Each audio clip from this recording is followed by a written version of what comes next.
Ayan, ito pong isaw, yung pagpapakulo po,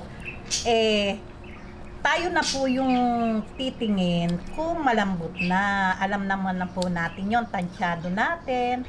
Kung natutusok na ng tinidor, alam naman po natin yung malambot na talaga yung ating isaw. Ayan, tuloy-tuloy lang po natin tong ating paggayat at syempre uumpisahan na po natin yung pagluluto ng masarap na adobo. Pagka po ganyang light brown na yung ating bawang, lagay na po natin tong ating sili, yung pong anghang. Nasa inyo po yon kung gaano anghang yung gusto nyo. Ayan, halo-haloin lang po natin. Lagay po natin tong ating dahon ng laurel, itong paminta at powder seasoning. Ayan. Itong sugar, pambalansi lang po ng lasa. 1 tablespoon lang po yung aking ilalagay.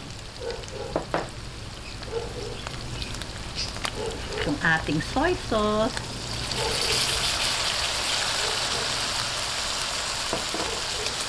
Ayan.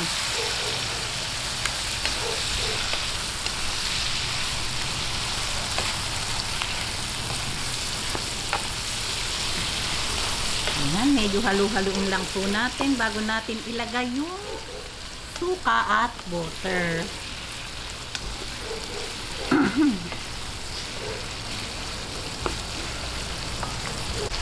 Ayan, after 3 minutes, okay na po ito. Oh, napakaganda naman talaga, napakabango. Ayan, ang asin, hindi po ako naglagay. Pero, siyempre po, nasa panlasa nyo po yun. Ayan, patayin na po natin ang apoy. At ready na po ito para sa pananghalian. Pwedeng ulam, pwedeng pulutan. Okay, ngayon, atin na pong sandukin sa ating lalagyan at ready na po ito para sa ating pananghalian.